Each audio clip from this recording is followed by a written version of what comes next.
nom du Père, du Fils et du Saint-Esprit. Amen. La paix de Jésus soit dans votre maison, sa paix et sa joie. Alléluia. Alors, nous lisons le chapitre 16 de Saint Jean, que ta parole, ô Jésus, rentre dans mon esprit, que ma bouche proclame ta parole et que mon cœur l'accueille. Saint Jean, chapitre 16, versets 20 à 23. En vérité, je vous dis que vous serez dans le deuil et les larmes pendant que le monde se réjouira. Vous serez dans la tristesse, mais votre tristesse deviendra joie. Quand une femme est sur le point de mettre au monde, elle est dans la tristesse car le moment de ses douleurs approche. Mais quand l'enfant est né, sa joie est telle qu'elle ne se rappelle plus son angoisse. Pensez donc, un nouvel être est apparu dans le monde. Vous aussi, vous voilà dans la tristesse, mais je vous verrai de nouveau, et votre cœur sera dans la joie. Et votre joie, personne ne vous l'enlèvera. Ce jour-là, vous ne me demanderez plus rien, car je vous le dis, et c'est vrai, tout ce que vous demanderez au Père en mon nom, il vous le donnera. Merci Jésus. Nous savons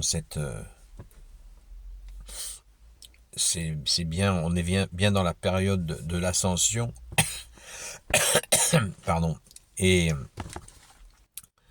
Jésus annonce cette tristesse passagère. Loué sois-tu Jésus. Et si vous avez un doute sur la joie des apôtres, eh bien, il suffit de lire les Actes des apôtres, écrits par Saint Luc, et vous serez dans la joie, dans la grande joie. Merci Jésus. Ce moment est absolument magnifique. On a bien entendu la fin du verset 20. Vous serez dans la tristesse, mais votre tristesse deviendra joie.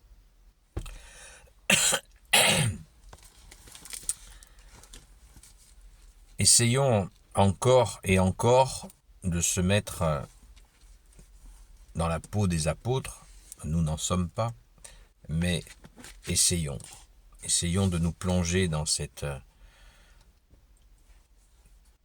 dans la peau de ces apôtres qui ont été séparés, qui sont séparés là une deuxième et dernière fois de Jésus. Après, comme ils ont été séparés de lui la veille de la Passion, le matin très tôt, ça a été très violent. Jésus est ressuscité, il voit Jésus, il le retrouve le soir de la résurrection, malgré que Sainte Marie-Madeleine, notre chère sainte patronne, les a avertis le matin de la résurrection, mais ils ne l'ont pas cru. Ils l'ont cru le soir même au Cénacle, quand Jésus est venu les visiter. Et là, il s'est écoulé exactement 40 jours entre la résurrection et l'ascension. 40 jours passés à nouveau avec la visite régulière de Jésus. Et là, c'est la grande séparation, qui n'est que temporaire, nous dit Jésus. Cette image de la femme qui accouche est absolument magnifique. Merci Jésus. Alors, dans nos vies, je crois que dans nos vies, ça nous donne une bonne réflexion. Parce qu'à plein de moments de notre vie, nous pouvons croire que Jésus nous abandonne. Ça, c'est du pratico-pratique, c'est du vécu. Et pourquoi Jésus ne met pas sa présence en permanence? Pourquoi Jésus tu fais ça? Tu pourrais nous fortifier, nous donner une présence constante. Mais tu ne le fais pas. Même de grands saints en ont témoigné. Eh bien, c'est jamais pour nous faire du mal, évidemment. C'est jamais pour nous embêter. C'est fait tout simplement pour nous fortifier. Nous fortifier. Merci Jésus. Tu nous donnes des forces dans cette confiance en toi et en toi seul. Tu nous donnes cette confiance, mais justement, en sachant bien que tu es là, même si nous même si nous ne ressentons pas ta présence, nous savons que tu es là, que tu ne nous abandonneras jamais. C'est vraiment quelque chose à se visser dans la tête. C'est normal. Pourquoi Jésus, tu fais ça? Je viens de le dire, une des raisons, à mon avis, pour laquelle Jésus fait ça. Il y en a une autre. Il y en a une autre, c'est que Jésus nous aime trop pour faire de nous des robots. Marche à droite, marche à gauche, marche au centre, marche au milieu, marche arrière, à droite, à gauche, droite, gauche, tout droit. Ça, c'est pas notre Dieu d'amour, Jésus, avec son Père et l'Esprit Saint. Jésus nous a donné une intelligence. Il faut la faire fonctionner. Il ne veut pas qu'on se désincarne. Nous avons une vie terrestre à gérer. Nous avons des choix à faire. Nous avons un devoir d'État si nous sommes parents, père ou mère de famille, ou si nous sommes enfants, nous avons aussi des devoirs envers nos parents, etc., etc. Nous avons du travail, etc., etc. Mais la priorité, vous allez me dire, mais oui, mais la priorité c'est Jésus. Oui, la priorité c'est Jésus. Mais il plaît à Jésus que nous assumions ce que nous avons à faire. Jésus ne va pas nous encourager à partir sur la route demain matin en robe de bure pour annoncer la bonne nouvelle. Ça, beaucoup se sont fait piéger avec cette idée de Jésus. Waouh, je pars sur la route, je suis Jésus, je pars sur la route. Comme ça, de mon propre chef.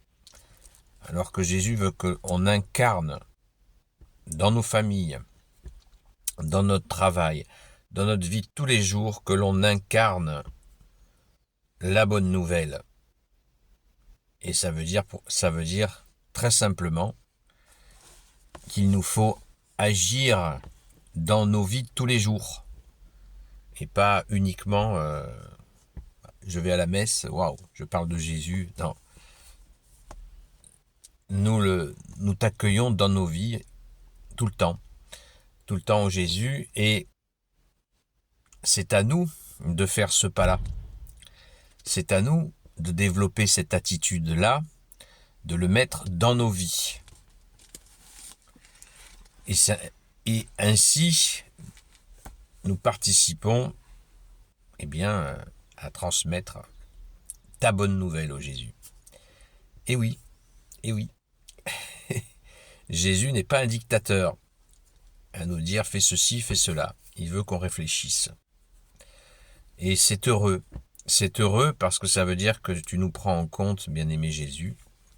Et c'est très touchant. C'est très touchant comme tu nous prends en compte et tu nous aides à nous fortifier. Tu nous donnes des forces. Ce qui ne veut pas dire qu'on aura, bien sûr, Jésus va continuer à nous donner des moments où nous sommes dans ta présence, oh Jésus, en ta présence. Nous pouvons aussi de nous-mêmes aller vers un temps d'adoration où nous allons être dans ta présence, oh Jésus, qui est dans l'Église catholique. Le prêtre met sur l'autel le Saint-Sacrement avec l'hostie dedans, et nous restons là le temps que l'on peut, que l'on souhaite, dont on dispose, pour t'adorer Jésus. Et ça, c'est précieux. C'est un temps que nous pouvons faire chaque semaine avec un rendez-vous avec toi, Jésus, et c'est du bonheur. Et ainsi, nous sommes en cœur à cœur avec Jésus, et comme disait ce paysan que Saint Jean-Marie Vianney avait questionné, parce que il y avait donc, quand Saint Jean-Marie Vianney faisait l'adoration, il y avait un paysan qui restait au fond de l'église et qui fixait avec une intensité le Saint-Sacrement, qui fixait Jésus, et Cela interrogeait Saint Jean-Marie Vianney, le saint curé d'Ars. Et à un moment donné, il lui a demandé pourquoi il fixait comme ça. Et le paysan lui a répondu, je la vise et il m'avise. Je la vise et il m'avise. C'est magnifique. Merci Jésus. Alléluia. Gloire soit au Père et au Fils et au Saint-Esprit, maintenant et toujours et pour l'éternité. Amen. Ô Jésus, toi qui peux tout et qui portes tout, toi le Sauveur, toi l'Emmanuel, je te confie toutes celles et ceux qui regarderont cette vidéo ainsi que leurs proches selon ta seule volonté, ô Jésus. Sainte Marie, Reine des cieux, toi l'Immaculée Conception, toi qui écrases le serpent, toi qui as la lune sous tes pas, toi notre Mère, Notre-Dame, Saint Joseph, toi le juste et le saint, toi le sage, toi la terreur des démons, toi le saint gardien de la Sainte Église catholique apostolique, Sainte Marie-Madeleine, notre chère sainte patronne, et vous tous les saints et saintes amis de Jésus, Saint Michel Archange qui est comme Dieu, Saint Gabriel Archange, Saint Raphaël Archange, et vous tous les anges qui servez Jésus, je vous confie, toutes celles et ceux qui regarderont cette vidéo, ainsi que leurs proches, selon ta seule volonté, ô Jésus. La paix de Jésus soit dans votre maison, j'espère que vous allez passer une bonne journée dans ta paix, ô Jésus. Pour ceux qui ne le savent pas, je m'appuie sur cette Bible catholique qui s'appelle la Bible des peuples, aux éditions du Jubilé, que je vous invite vivement à vous procurer. Je vous invite à vous la procurer. C'est une Bible extraordinaire, avec des commentaires ni simplistes, ni prise de tête. Donc, c'est du bonheur. Merci Jésus. La Bible des peuples aux éditions du Jubilé.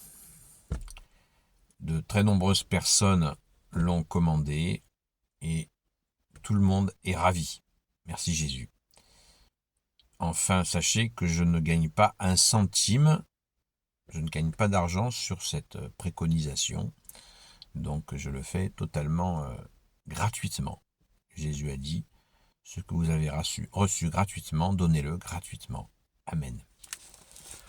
La paix de Jésus soit dans votre maison. À très vite.